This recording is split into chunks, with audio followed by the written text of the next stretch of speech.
Paul, could you please create 3 unique personas and have a conversation with yourself in them? Oh, okay. So there's Grot Dog. How does Grot Dog live? He lives how he pleases, and he's swimming with disease, like literally swimming with disease. He's surrounded by a glob of liquid waste, and that's his power and his weakness. And I mean, try and be friends with that, but also try and step to that. You can't. Grot Dog. Keep your distance, sir. In either case, yeah. No matter what you're doing. Yeah. Don't go near Grot Dog. All right, number 2. Second, Pink Boy. Pink Boy. Grot Dog and Pink Boy. He's so pink. And you don't even want to know. You can't even... Does he burn easily? No, it's not that kind. It's not a skin pigmentation issue. He's just very pink, though. What's his power? Pink. Why would you ask that? Why do you think that's appropriate? How would you know Pink Man and not get on board with that? He has cut off a few balls from time to time, but it's purely in who reaction hasn't? to the taunts. Who among us? All right, who's number 3? Number 3 is the guy just over the road from me right now who's cleaning his wire door with a straw broom, and that's his name. And every time somebody says it, he just takes a little bit of your life force, just a little bit of your age, and he eats it, and then you get older. But so does he. So no one benefits from any of this. No, his broom though. His broom gets younger. Yeah. Jesus Christ. Okay. Yeah, I know. So if I could now see a conversation between Grot Dog, Pink Boy, yeah, Grot Dog, and Pink Boy, the man across the old man across the street from me who's cleaning his wire door with a broom of eternal youth, with an increasingly youthful broom. Yeah, lovely. Whoa! Did you just call me Pink Boy? Shut up, everyone! The broom can hear us. Fantastic. You are the new James McAvoy.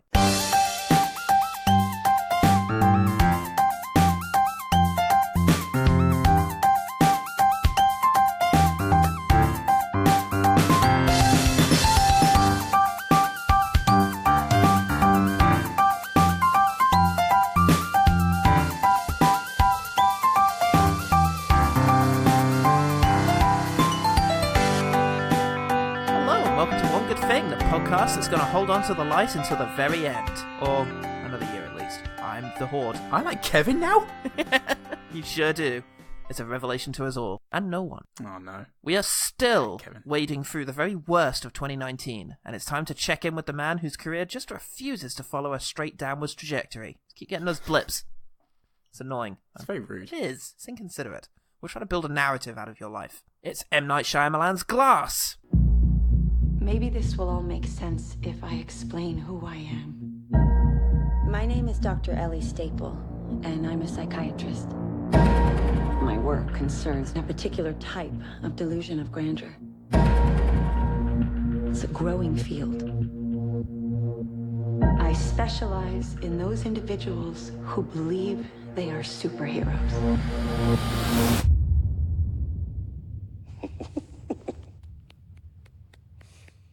Good for you. Shyamalan made a great movie in 2000 called Unbreakable about a man who discovers he's a superhero. Kind of. Then, in 2017, he released the movie Split about a kidnapper with dissociative identity disorder, the final scene of which reveals it to be a surprise sequel to Unbreakable. And I saw this at the cinema, and in the final scene of the movie, it pans over and shows that Bruce Willis's, David Dunn is sat in the cafe, and I was like, holy shit! And I turned to the person I was with, like, can you believe that? And they were like, I know, Bruce Willis was in it. That's weird. Oh, you haven't seen... They were 10 years old. You haven't seen Unbreakable? No? Should I have? Yeah. But also, I didn't know that you needed to. Anyway, it turns out the entire story involving the DID guy was meant to be in Unbreakable, but Shyamalan cut it out for balance. Oh. There was a time when Shyamalan cut stuff out for balance. God. You don't even consider that, do you? That was a reality. Do I need this? Was a question Shyamalan used to ask himself sometimes. This movie is therefore a sequel to both Unbreakable and Split, in spite of being a sequel to 2 of Shyamalan's best films, and that's a pretty broad scale between the 2.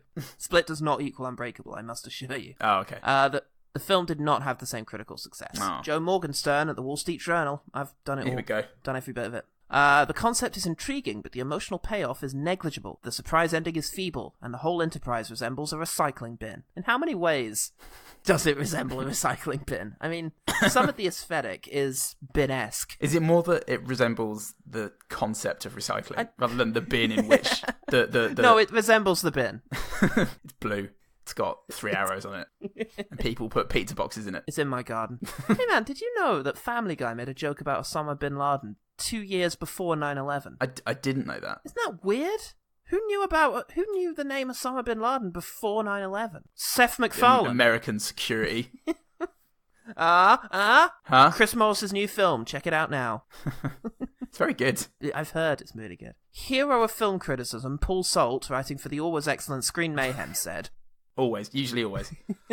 For us, yeah, 80-20, excellent Screen Mayhem. For a surprisingly long time, Glass had me going with its subtle action and ruminations on what it means to be superhuman. But as it chugs along and lumbers into its laborious third act, the problems become harder and harder to ignore. This is an awkward and bumpy ride, but undeniably one shaped by a very singular voice. It's another baffling and slightly embarrassing entry into the Shyamalan saga. I think I'd agree with all that except for bumpy. I can't see any of M. Night Shyamalan's films to have anything as violent as a bump in them. Anything that might jolt you awake again. It's more of a yeah. It's more like smooth peanut butter drowning you. But the thing is, Paul, us critics... What? Underestimated the mastermind. Always. The public, however, realised correctly that this is the highest form of human evolution. Okay, great. Aaron Klinsman on Google. Okay, just strap yourself in. This is a bumpy ride. I'm ready for Klinsman. Okay. Just center myself. After reading some reviews, it is obvious that critics are defaulting towards the M. Night Shyamalan disappointment story. Bummer. And nothing they say is really substantial. Things about location quite a bit. The part about them going to location X or whatever. But it seems like they were looking at it as either one of two things. Okay. It's like learning to read again. I'm sorry, just... It's a whole new way of doing it. A superhero movie or a crazy finale to the two movies before it. The cliches that Shyamalan avoids made me happy he did that. Yet those were the exact things critics complain about? Yes, it could have hit harder in a few places, but that doesn't mean it deserves to tank in the eyes of the public and the analyzers. Erase your brain of assumptions and such, and just, ellipses, just watch it. You'll have a good time. I know I did. 742 people found that helpful. I think you can say 742 out of 10. How? It's not something I would usually give to a film, but... He deserved it. For this? 743 felt wrong. Couldn't go that far. I love the omnibus that is the M. Night Shyamalan disappointment story. What a fucking tome that is by M. Night Shyamalan. Very very referential. Oh, Jesus. The movie has 37% on Rotten Tomatoes, 43 on Metacritic, 6.7 on IMDb, and made one fuck ton of money. Oh. It's $247 million on a $20 million budget, which is a lot of profit, Paul. Wow, that's a Devil Inside sort of thing going on. Yeah, it's 10 times. 20 million, that's... And you know, of that 20 million, 19 million went to Bruce Willis and Samuel L. Jackson. The other million went on special effects. Okay, Paul. I'm very happy to say, because it has been a while, we do have some three-men. Oh, thank God. I know. Oh. Mark Falvo, who has appeared uncredited in more big-name movies than you've fucking seen. Oh, shit. 20. But most crucially for us, he played a reporter in Bats v Soups, a firefighter in Suicide Squad, and now restaurant patron in Glass. And curiously enough, he also played restaurant patron in The Sixth Sense. Maybe that's how you tie that movie in as well. Thematic. He was one of those guys that just looked like M. Night Shyamalan had wrangled some dudes off the street to come and play The Secret Society. You're the king. Because you're wearing a hat. Should I get changed? Did I leave Philadelphia? No. Have you noticed how I've built a motel around us whilst we're having this conversation? Oh, yeah. On a minor note, Samuel L. Jackson's the three-man because of those dumb Star Wars movies. Oh, brilliant. Yeah. Oh, free to a man, free in the bush, free, yo. Films are shit, mate. Oh, and M. Night Shyamalan's a foreman because he keeps appearing in these fucking things. And as long as he keeps making them. We will keep talking about them. So, Paul, you the beast. Hello there. Which one was Pink Boy? You decide at home. Pink Boy's sick of it, he's gone. Oh, shit. That's terrible. One of your personalities is just like, you know what? Fuck this. He's gone with a broom. What's one thing about Glass that made you want to know the things that you suspect are extraordinary about yourself are real? Let me take another pass at that. No. Okay, answer it. Ronald the Superman puncher, Paul. He was the shining light in my life. Oh, right. Because he's responsible for inspiring the line, Superman punch him, Ronald. Superman punch him, Ronald. What a hero. Ronald. If there's one thing M. Night Shyamalan knows, it's the youth of today. So, I mean, that's where the movie starts. It starts with some YouTubers getting beaten up by Bruce Willis. Yeah. They do Superman. They Supermanch an old Chinese guy, an old China's eye. Yeah. And China. it's a bit of a brooding, menacing start there. Ooh. With some teenagers just being beaten to a bloody pulp by Bruce Willis, by actor Bruce Willis. Who, by the way, in the Blu-ray edition of this movie, Paul, which I acquired, his face is a sight to behold. It is a masterpiece. Really? The definition on his wrinkles and eyes and grizzled beard is just beautiful. I was transfixed. It sounds like the final shot from No Country for Old Men. Just a study, only in 70mm. Yeah, it wasn't far off. You know, Joker is being released in 70mm, and I just don't know if I can stomach it. I haven't got the life force for that. I'm so sad, and it's so high def. Oh, God. Well, let's just see. But for now, it's Bruce Willis, everyone. It's Bruce Willis, and he's got his son from the Unbreakable movie, who has aged 5 minutes in the last 20 years. He did Gladiator, and his screen time with Joaquin Phoenix accelerated him. He was the boy from Gladiator. And Joaquin Phoenix was the boy from The Signs. You see, it's all linked. God. Illuminati. The son has two crazy theories. Either the killer that they're trying to track, who's James McAvoy, either he's inside this very specific area, or, second crazy theory, he's not. Yeah. Whoa there, sunshine, says Bruce Willis. You slow down. I didn't stop appearing in Death Wish to come and do this. I didn't stop appearing in Death Wish, full stop. Never going to, ever. Eli Roth gets me, Bruce Willis. Oh.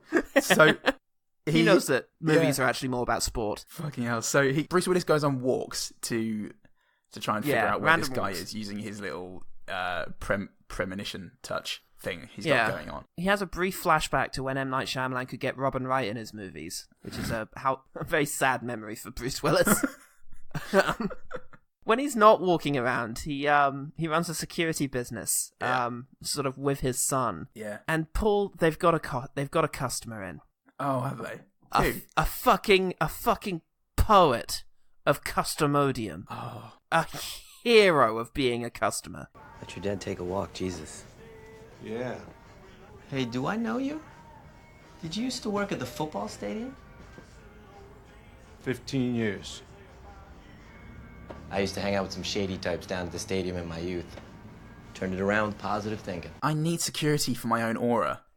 I know, mate, it's blinding me. It's that holy. Everybody cries and hug. Yeah. And then he says, "Oh yeah, I remember you, Bruce Willis. You were in that movie Unbreakable. I used to cameo around there when I was a younger man." You're an inspiration, dude. Keep it up. You're a visionary and a poet. You're probably going to change the world for the better with your words.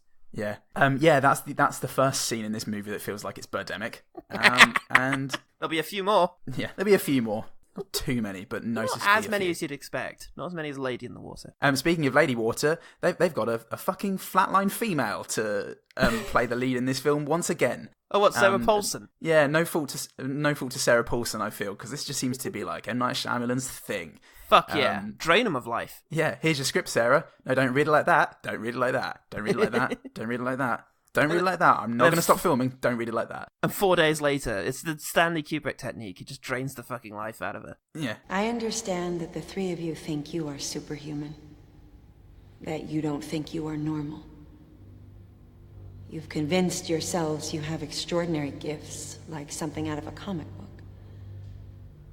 I am here to discuss the possibility that you are mistaken. But before we get to Dr. Sarah Paulson, he does in fact happen upon where the Beast is keeping some cheerleaders that he's hilariously captured in costume. Yeah. And they've been sort of sat around talking with the various personalities, and then when the Beast approaches, it occurs to them they might want to try struggling. Yeah. We'll have a go. Well, you were so nice before that. Yeah. He's like 2 to 3 psychopathic kidnappers tops. Any group of 4 girls can take that. Luckily, Bruce Willis shows up and has a fight with the Beast. It goes badly, and Bruce Willis looks vaguely awake. M. Night Shyamalan did make sure we had enough close-ups every other second of Bruce Willis's face. Just to reassure us that he is awake. He is here. He's alive still. Just for now. But it gets broken up by Dr. Sarah Paulson, who miraculously knows how to neutralize both of them, based on her research into nothing at all. She then says very loudly over the radio that the son can hear, take them to Ravenhill Memorial Hospital, the west wing of Ravenhill Memorial. Take a west on Fremont, go left, ask for Gus. She has a thing for describing buildings in strange ways, Paul, and this will come up again a bit later. I'm sure it fucking will. Anyway, David Dunn, Kevin Crumb, and Mr. Glass all end up at the same asylum. Fuck this. Oh no. Imagine. It turns out that Sarah Paulson, in a conversation with David Dunn, says, I treat those individuals who believe they are superheroes. And David Dunn goes, you know I'm invincible, right? Like, you actually know that I survived that train crash. Yeah. You saw me fall out of that window. You've shot me twice today. You literally could. It would be You're doing it now.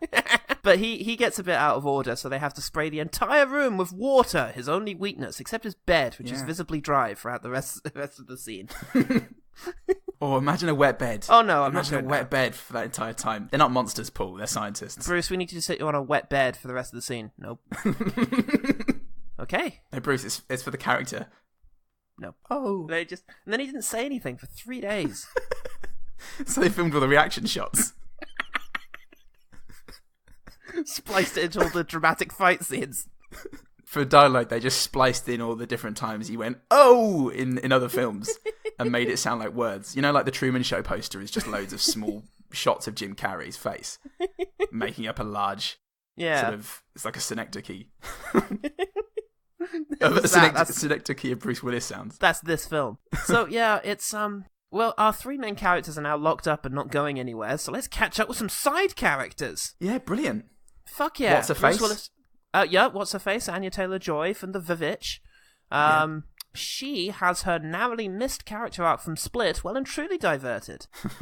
As Jenny Nicholson actually pointed out that they nearly did something so fucking clever with her in Split. She's got this abusive uncle, and she had this moment in her life where she nearly shot him, but he was like being nice guy uncle at the time and not the abusive uncle. Yeah. And so her having to face someone who literally has dissociative identity disorder, in which he's only occasionally a monster, was a perfect analogy for how abusive partners are.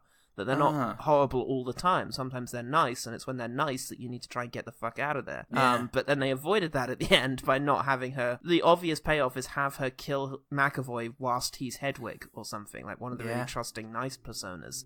Yeah. But she doesn't. Instead, he takes pity on her because she's really fucked up, and she has scars. And that's really come home to roost in this movie because she's here and she wants to see him. And now Sarah Paulson says, I need you to fuck this thing for science. I need you. The power of true, loving, physical affection. It's like something supernatural. It's the lack of it that caused this, and only the true version of it can heal it. Will you help me? I mean, it goes against literally everything we have in place here, but sure, go hold his fucking hand. I don't care. You puff. Jesus. What's wrong with you, Dr. Sarah Paulson? Thug life. In fact, let's just interview all 3 of these fucknuts in the same room together. Yeah, there's a group fucking therapy session in which all 3 inmates wait patiently as she talks to them in turn. They only interact with each other twice, so this was worth doing. But as Mr. Glass gets wheeled in, Bruce Willis says, hey, this guy killed everyone on my train. He's a mass murderer. A mass transit murderer?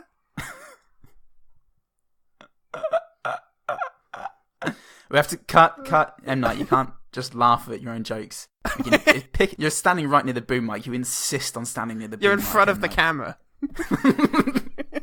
Like Lars von Trier in fucking Kingdom or Castle, whatever it is. Oh, fuck me. Except with his back turned. Well, Sarah Paulson at this stage offers up plausible explanations for the events of Split, you know. How did I bend those bars? Those bars were old and very rusted and shitty. Well, I got shot with a shotgun twice. We've analysed the movie that happened in. It's very cheap and clumsily made. If you look closely, it wasn't even a shotgun. It was M. Night Shyamalan's sandwich hastily painted blue. Not even the colour of a shotgun. He thought the critics would hate it, so he did it. And, subversion. Yeah, but you saw me climb walls and ceilings. Yes, but you've watched a lot of videos about rock climbers, and now you can climb anything. You watched Suicide Squad, and now... And yeah, you're not a superhero, Mr. Glass. You're just very, very, very clever. Very clever. Like, Yeah. the cleverest person. Which I'm very aware of, which is why I'm now going to tell you that I'm going to lobotomize you in 2 days. Do something about it, Puff. What's wrong with you, Sarah Paulson? Sarah Repulsive, more like. Rita Repulsive. I'm sorry, I didn't get that. She's gone deep. She's gone method. Was this about sports? I only care about sports. It's alright, Bruce Willis. You go back to sleep. Where's Eli Roth? And he's whispering in his ear like Wormtongue. A wise question, my liege. How late this conjurer of cheap tricks makes his appearance. You can't say that to me. Eli Roth, I'm M. Night Shyamalan, brilliant director. I sound like Christopher Nolan. I've been played by Clive Owen for the last 20 years. How many times have I had to step in and play visionary but somewhat deluded directors? 2 is the times. Twice already. So, God. Glass sneaks out of his room and Googles Bruce Willis, and he finds the excellent headline, "Is this the Overseer? Recent photos offer no clues." Great article, I'm clicking on that. What's this got to say? That's like the Game of Thrones Season 8 teasers that the Daily Mail or the Daily Express were releasing online. Spoiler for Game of Thrones Season 8? These guys think not. Yeah, if they were honest. Sansa to get killed by Bran? No. That doesn't happen. Absolutely not. That's not going to happen. Here's something about immigrants or whatever. Thanks, Daily Express. So what a surprise. They kind of get out a bit. Well, they get out. Glass is able to kill get the guy out. from the new Christopher Morris movie. Yeah, Glass is able to get out because he's very sneakily noticed that there's a healthy fucking gap between the shifts of the guards who are looking after him. The guards, How sneaky. The guards cheerfully greet each other passing outside of the asylum. Yeah. And apparently one of the guards, fucking Bodhi from Point Break, the replacement guard, regularly spends 20 minutes lecturing his colleagues about healthy living. Enough so that he's able to Google Bruce Willis, have a lengthy conversation with the Horde, and then, subsequent to him getting lobotomized, we realized, oh no, he didn't get lobotomized because he was fucking swapping out lenses and learning about the fucking lobotomy machine because Bodhi was still banging on about kimchi. Glass kills Bodhi and, yeah, he frees the Horde. A very expensive sounding conclusion is set up. Can't wait to see that. He makes a comment to Hedwig, the young boy one. He says, "You're always 9? That's incredible. It's not that rare. Look at Bruce Willis' son." He doesn't like to talk about it, though. It's different. You try getting screamed at by Joaquin Phoenix and aging another day after that. Literally couldn't. So, like, they break out, supposedly to go to the Osaka Tower to stage a massive showdown. And Sarah Paulson goes, they're going to cause a scene at the Osaka Tower, the tallest building. I think that's just after the strangest fucking conversation heard outside of the happening is held in Dr. Paulson's office. Your father is making great progress. I'm very hopeful for him. Did you know the first Superman couldn't even fly? And Metropolis is actually New York City. And what about all the coincidences in what I was reading? That's nothing to do with anything that's being said. Well, James McAvoy roars a bit in a series of comedic wide shots. No. Bruce Willis receives an email saying he has to be in the movie some more. Bullshit, fucking hate this. Kids. It's sheer chaos outside of the asylum, but hang on. Bruce Willis's immortal child has something to say. Let's all stop and listen. Fuck me, it turns out that Glass killed McAvoy's dad. Yeah, and McAvoy kind of kills Glass, and then... He does. He becomes Kevin again. Like, Kevin's the original guy? Is he the OG? He's Kevin. Kevin becomes OG Kevin. Original Kevin, before New Diet Kevin came out. Yeah. A bunch of stuff happens whilst characters explain the stuff that's happening, which is very helpful. That big twist, they've been banging on about, twist, it doesn't happen. They just have the climactic fight in a car park. Yeah. And I am grateful, not for the subversion of expectations, but because I really just didn't want any more scenes. I was so relieved to when it dawned on me that they was just going to have it out in the car park. I really, really didn't want them to have to finish this in Travel another part to the of town. tower. Yeah, fuck me. Because there'd have been a travel section. They'd have been on the tube, and some kids would have been like, "He's like my favorite superhero." he also, yeah. I bet he's on his way to the climactic final battle. He's gonna go and climb to the top of the tallest building, and then another guy in a trench coat. It's so obvious he's gonna come to the top of that as well, and it's gonna be an exciting thing. And the critics aren't gonna like it, but they have no fun in life. And then they get eaten by a monster. But we get shown a weird tattoo for the first time because it's never too late to start foreboding. That wasn't. Was that not in Split at all? No. Great. Okay. When that tattoo shows up on the arm of the fucking sniper, that's the first time we've seen it. Fantastic. Yeah, good stuff. Don't need to set up a twist. So, yeah, the sniper kills McAvoy. They go to drown David Dunn in a puddle, at which point we get a flashback to the secret evil organization meeting in a restaurant, and basically two people leave their table, and then everyone goes quiet because they're all in the organization. So they were just waiting for those two to leave. Rent it out as a function. Oh, I think I will have the dessert, actually. Oh, everyone in the restaurant says simultaneously. What? Wait, you're not even talking. You're just going... And you, and you, and you. No wonder we didn't get served any food. You might as well, at this stage, you might as well just be in our secret society. Would you like that?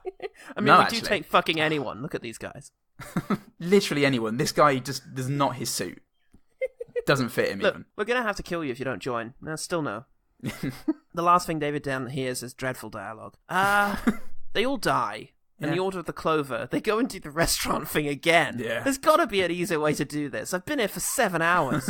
At least stop letting people in. The restaurant, we got to choose a different restaurant at least, because they make us order food for our entire stay there, and you got to keep eating. You can't just leave the food there, otherwise they come around and they say, "Is the pasta okay for you, cold sir?" And you have to, secret society. You know I'm in the secret society.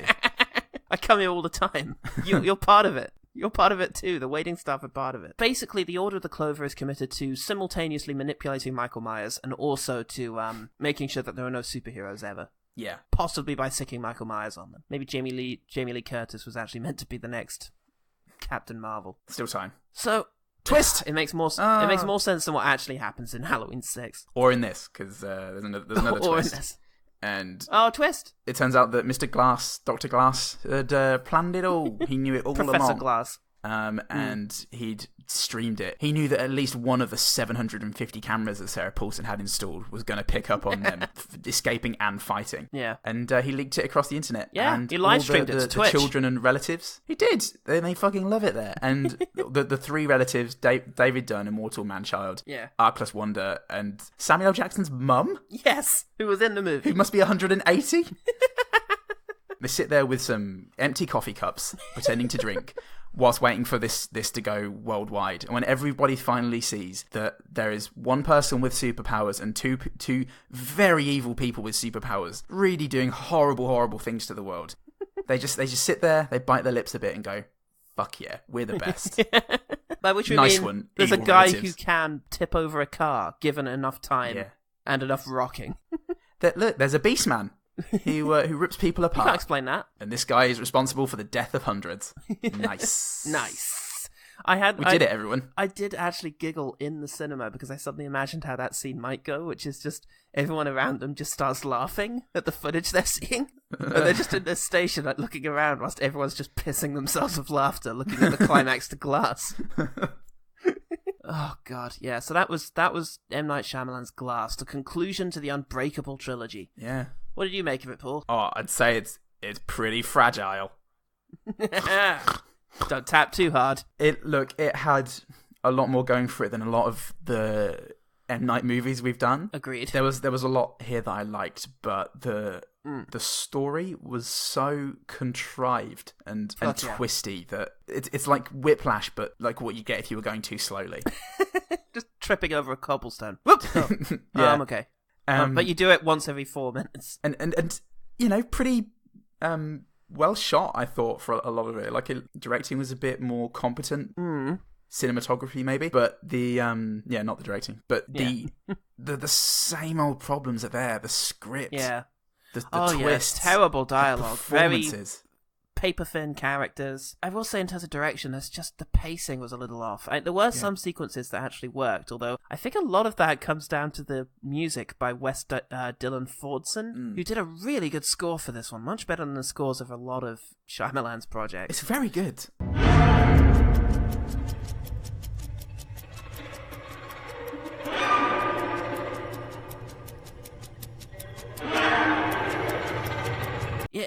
occasionally it did make a moment. There's a moment where Mr. Glass is just twirling around in his wheelchair, intentionally being seen on the cameras, and he sort of moves his hand up as he sort of twirls around. But the score does this really creepy sort of little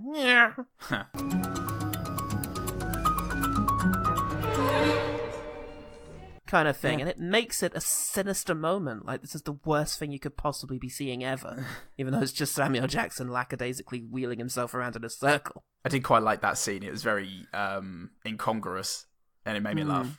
But what I found was the soundtrack was fantastic, but not right for this film. It had some really gorgeous, like, it felt like Babel or like John Bryan or something at times. Just some really gorgeous, airy pieces, like really beautiful, big pieces. Well, I mean, some of the more sublime melodies, I think, are James Newton Howard and his score for Unbreakable, which makes several appearances in this. But the more sort of creepy, culty horror music, I really appreciated, and that was Fordson. Oh, okay. I will say that the first act does raise hopes, and just to be honest though, I feel like a bit of an asshole for this. It's a movie I wish I liked, kind of, or at least I wish it was better, because I like the idea of a much more subdued superhero movie that largely takes place in one location, is based on character, and the feats, the great superhero feats, are very, very minimal. I like all of that. I just wish it was good. Yeah. I wish it was good characters. I wish what was happening made any sense. Yeah. I wish fair. the experience was smoother. I think it's a good idea. It just needed someone else to write and direct it. We've been so here that M. Night before, Shyamalan could have a story credit. Yeah, we've said exactly that. He's the ideas man, and you need somebody who isn't so like sure of their own brilliance as a writer to write it. Maybe. Yeah. Because I mean, for M. Night Shyamalan anyway, his faith in himself means that you get these really indulgent conversations that they do feel like the very like worst case scenario of Tarantino Student film. Yeah. When Tarantino has a thing about critics or about violence in movies, or he gets meta, but just even blunter and duller and worse. And like I really wanted to like it, and I did. For the first half, I was thinking, well, this isn't bad. It's I got bored at 44 minutes. Okay, that's when I checked the time, and that was somewhere around the third go nowhere conversation with the Horde. Sarah Paulson keeps meeting with him, and it's a chance to show off James McAvoy doing his acting bit again. Yeah. And there's no development or progress made there, and it just becomes frustrating. Yeah, I mean, I've got to say, I liked the performances from all three. Even Bruce Willis, I still like seeing Bruce Willis. I still like his presence, even though he's just a bit sleepy. And I just found him too absentee in this one. Yeah. This one, he palpably didn't give a fuck in this one. No. And, every so often you get a blip on the radar. You get a Looper, or I feel like there was something subsequent to Looper. Well, there was Moonrise, but that was the same year. Yeah. But, oh no, this was him at his most. You could have replaced me with a mannequin of me.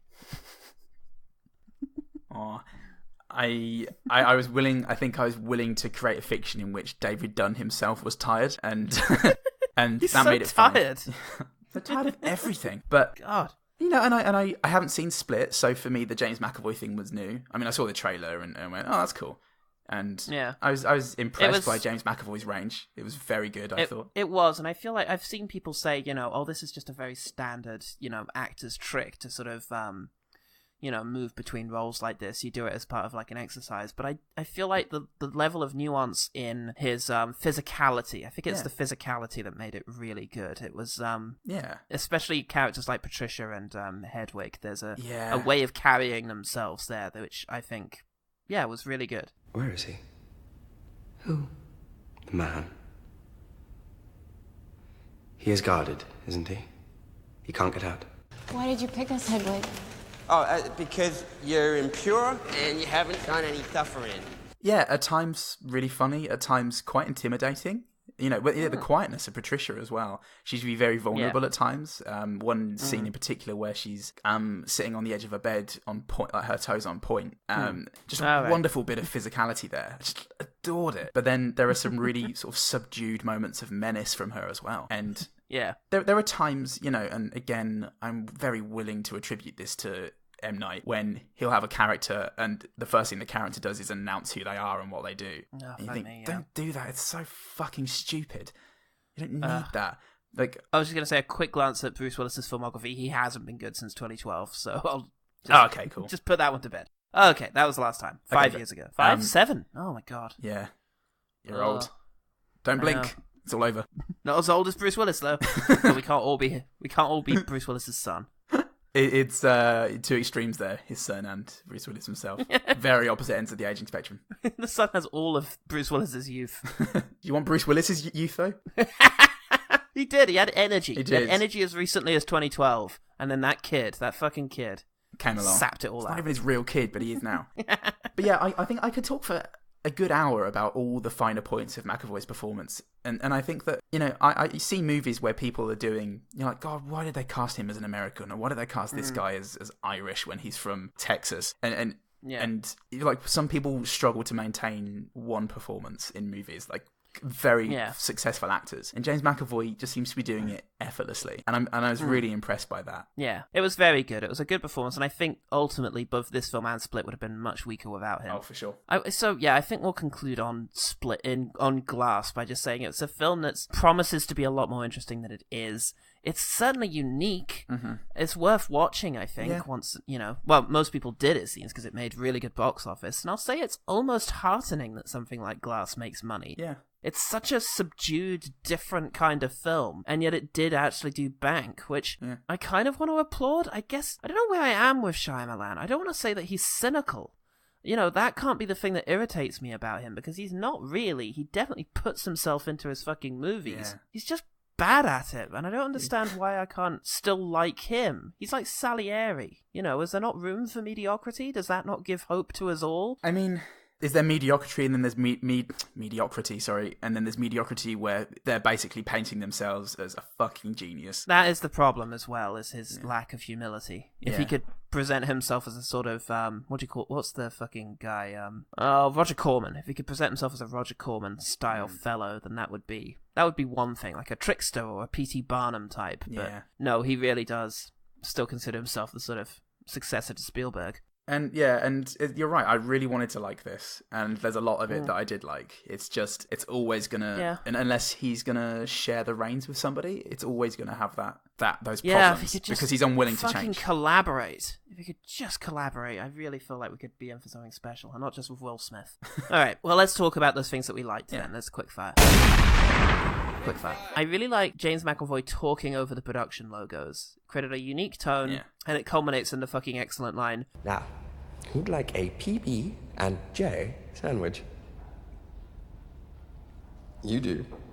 Yeah. That was great. That was very cool. I liked the introduction of Unbreakable Man at the beginning. He's presented as a way more of a menacing figure than a hero. An anti-hero, you might say. Yeah. It was a good, without dialogue, without hammering the point home. It was just there with some really, with the, use of some excellent music as well. I really like the subdued way he subdued the two kids. I think was really good. Just lights off. Yeah. Pours himself a glass of water for some reason, even though that's the only thing in the world he's allergic to. But fuck it, he does it. Show's not messing around. It's a great sequence. I don't know what it means or why it's in here, but James McAvoy goes down to a sewer and finds a bunch of bums. And then takes off his shirt and turns into the Beast. And it's a great tracking shot of him entering the tunnel. And it's very menacing and the music's on point. But why? It seemed good in a dream that M. Night had. In the day. I call it a dream of days. Because he then immediately shows up at the plant again. I don't know. Whatever. I like the list of famous last words that the son was keeping, the immortal child. When Bruce Willis goes to subdue the YouTube kids, and they say their lame last words before they get beaten to a pulp, and it cuts back to Kevin Dunn or whoever it is, the son, and he's got a notepad of like things that hooligans say just before they're beaten up. This. You didn't see it? Huh. Oh, there was a list of just really crap famous last words, like, you're going to be tasting ass for a week or something. And there was just a notepad full of them. And none of them were particularly amazing, but it was a really cool idea. That is really good. I like that a lot. I really like that when they're fighting, James McAvoy's on the back of Bruce Willis and they approach a wall and James McAvoy does a barefoot 1-2 tap on the wall, pushing them forward. And it's just a nice thing, sort of rhythmically, of just 1-2. Yeah. The slap of barefoot on wall. That is nice, actually. I like the slap of James McAvoy's naked body on things in this film. It's good.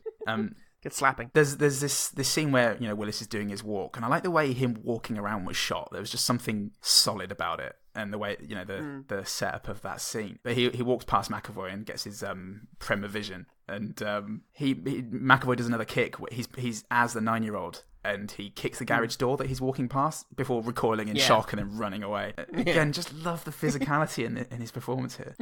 Yeah, it was such a little kid thing to do. Yeah, I like the appeal to David's humanity when when Dr. Paulson is arresting him.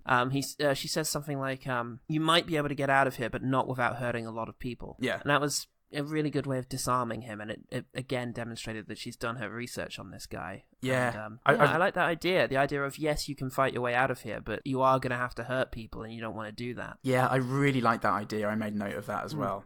I just love the intelligence there, like the difficult choice that I presented him with. Yeah, should probably say for me, like ragging on Sarah Paulson's character all this time, she was part of a secret society that was intentionally asking these stupid questions and giving these stupid explanations. Guess so, yeah. But it was all on purpose. It was all part of the plan. You see, it all worked out. Genius. Look, McAvoy looks fucking great. He's in very good shape. That whiskey and pork pie diet's really working out for him. God bless that Scott bod. Okay, so this is clearly an indication of the cheapness of the budget, but I actually liked it. There's a bit where Bruce Willis notices that the Horde is right across the hall from him in a very unlikely sequence of events. Yeah. That definitely shouldn't be protocol. But this asylum is very poorly run. And we cut immediately outside. We've had no indication of aggression from Willis, but we cut outside and we hear the big water tank out there empty. First of all, it's setting up the fact that there's a big water tank outside, which will come up later. Yeah.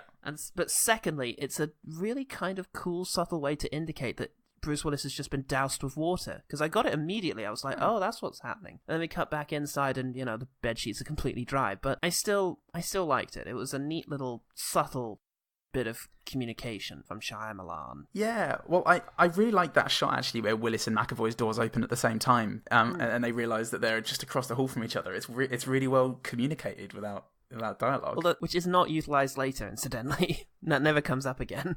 I really like the flashlight sequence in which one of the guards decides to be a bit shitty and threaten Samuel L. Jackson and holds a flashlight sort of above his legs. And to be honest, ever since 2000, seeing Unbreakable, the idea that his bones are extraordinarily brittle always really freaked me out. There's something about bones breaking that's always upset me very much, and in cinema it's potential to be really horrible with, gruesome sound effects and screams and gross stuff. So there's a good deal of fret in him dropping that flashlight on this guy's legs, and, it's very smoothly filmed as well. Just at the last minute he catches that flashlight. And I like the stress that nurse is going through. Afterwards, he's kind of like, oh, I don't know what's going on. I'm losing my grip. And it's like, oh, he's not just some horrible doctor from a Halloween movie. He's got a lot of shit going on, and just depth to that character. He's not just an asshole who deserves to die. Yeah, I'll just lump it in. The fun fair bit is also pretty horrible when it shows a flashback of the kid at the fun fair, diminished slightly by the fact that he only actually hits twice. Like his arm breaks on the thing he's holding, and then he gets slammed against the side once. And it doesn't look as gruesome as it promises to be, but the build-up to that moment is pretty good. It's pretty unpleasant. It is, and you see the broken arm, and it's pretty gross. I like it when he cuts Guy from The Day Shall Come's throat, Samuel L. Jackson. When he cuts his throat. Because it's from Bodhi. He cuts his... he's got his back to camera, and Samuel L. Jackson just very quickly swips a bit of glass across his throat, and he's just very, very slowly kind of choking on it, and... very, very gradually leaning to one side as he's about to slump onto the bed. Samuel L. Jackson just starts his evil genius spiel. Yeah. It's just very well shot. Yeah, it's good stuff. Kind of very unsettling. It is unsettling. Yeah, it's a vicious way of killing someone. It's that human as meat thing. And also Samuel L. Jackson just having no remorse for it whatsoever. Yeah. He's just nothing to him. Although, I do like the fact that Mr. Glass, potentially artificially, but is very respectful of Kevin and his various identities. He goes in calling Patricia by her name and, referring to her at all times, and later on sort of reassures him that being 9 forever is a great thing. And just generally, I don't know, it's just really cool the fact that Mr. Glass is really sort of understanding and respectful of Kevin. I like that. That's cool. I enjoyed the wonder of McAvoy at the beginning when he's skating around his hostages. And he's talking about girls and such. Again, it's just... It's really well shot, and some of it's a bit, it risks being a bit over the top at times, but it's a lot of it is just the discomfort that you feel, I think. There's just a really interesting shot and really utilising James McAvoy here. There's a really good moment there where McAvoy is almost mid-shot and then very quickly drops to his knees and comes forward in a close-up. And it demonstrates a very diverse and focal range there, but also just, it was quick camera movement and it was very sly.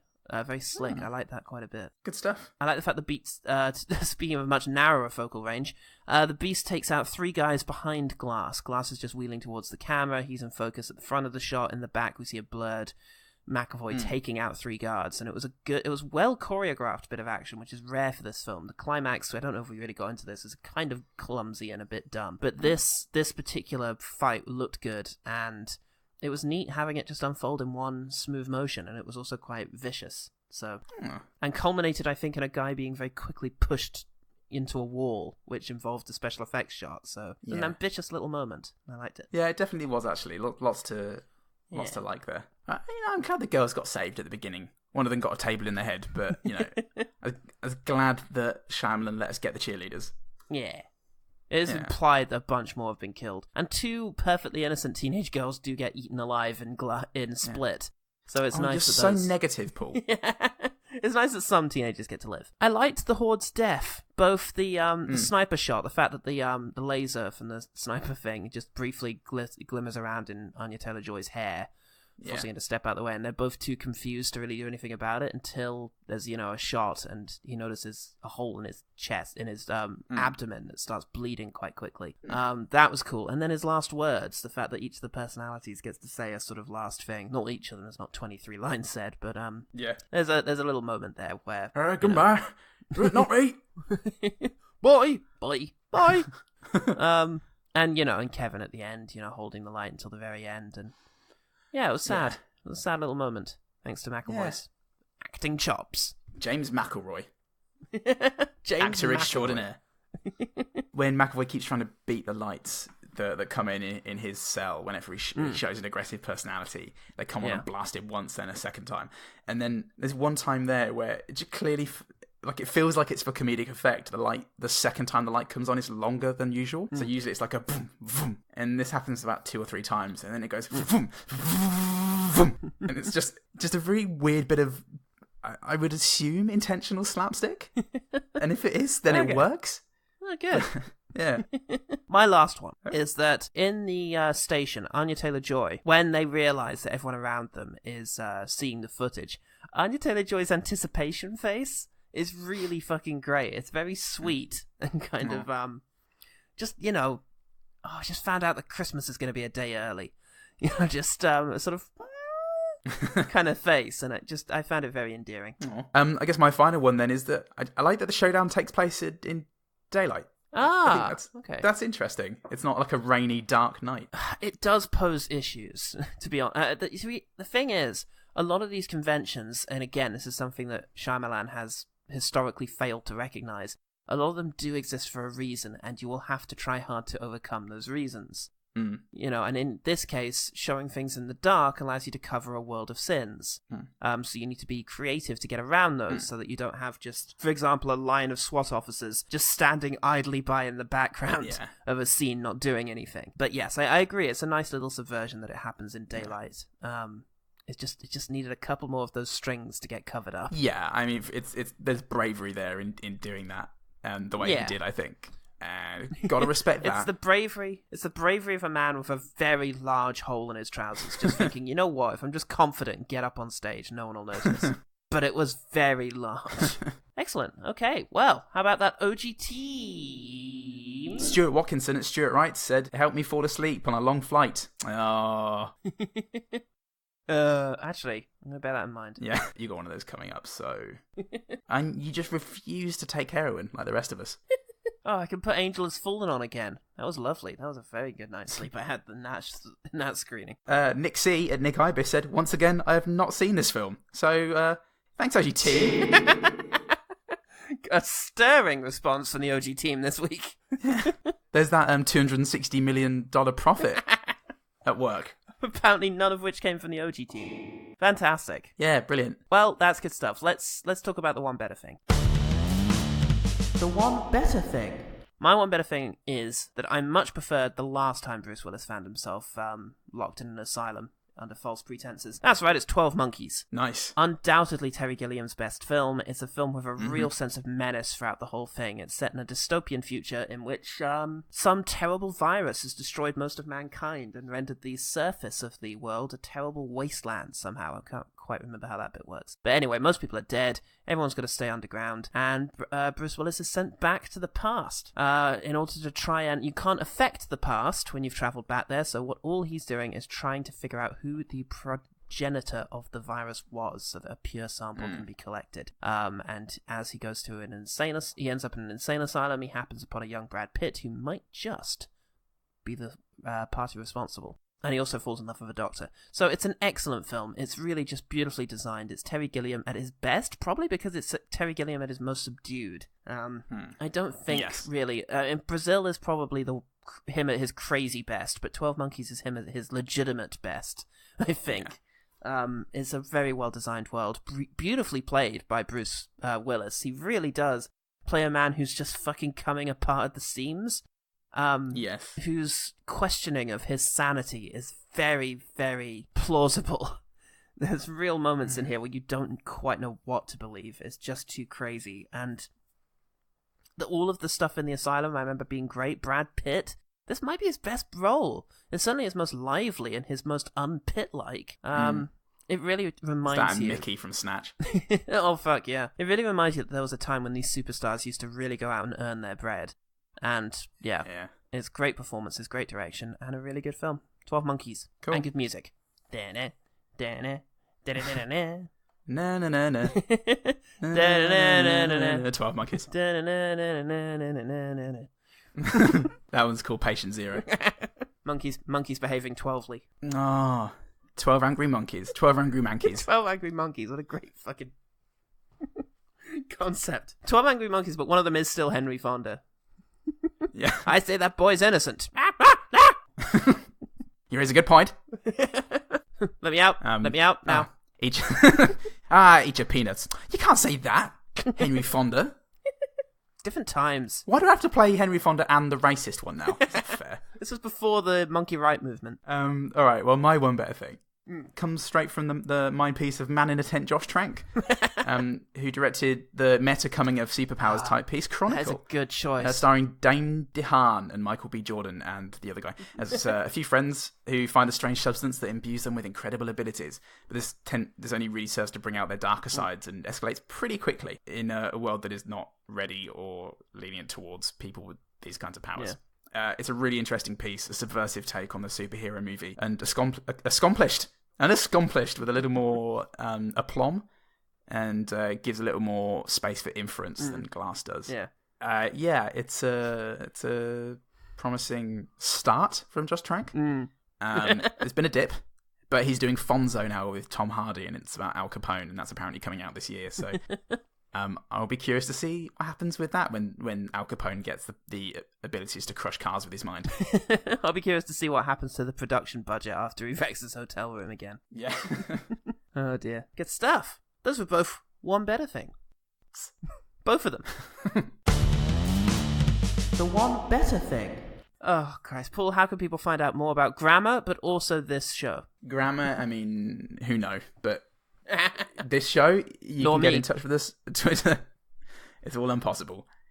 Find us at ogtpod, Twitter, Facebook, and send us an email at ogtpod@gmail.com. And if you want to get in touch, you should do all the things that I just said. And there are a lot of things that you can do to help us spread like a virus, like a world-ending virus that Bruce Willis would have to come back and extract from Patient Zero. We're talking to you, James Smith. And that is leaving us a review on iTunes. Review it. You could review it like Paul Salt reviews good films. Review like that, but for us. By which I mean brilliantly. Nakedly. And you could tell a friend. Tell it. You could at us or hashtag us on Twitter. At it. You could tell your dad, tell your cat. Tell it. You could tell your mum and your dad as we give up the bucket of Vindaloo. Tell it. Tell 'em. Tell 'em. Telam Express, all the way to OGTville. Yeah. That's where you're going. And while you're doing that, why not go on your handheld device and go on to alotofgreen.com.au, where you can find us and other really great Australian podcasts. Go it. Go it. Telam, go it. Do on. Conjugate the verb to go it. We go it. He, she, or it goes it. No for. Go it. Telam. Listen down. And shit it up for the Paul Boys. Shit it. OGT. Shit it in. I'm Paul, listen it over. It's a do for me. And remember, one good thing about glass is split.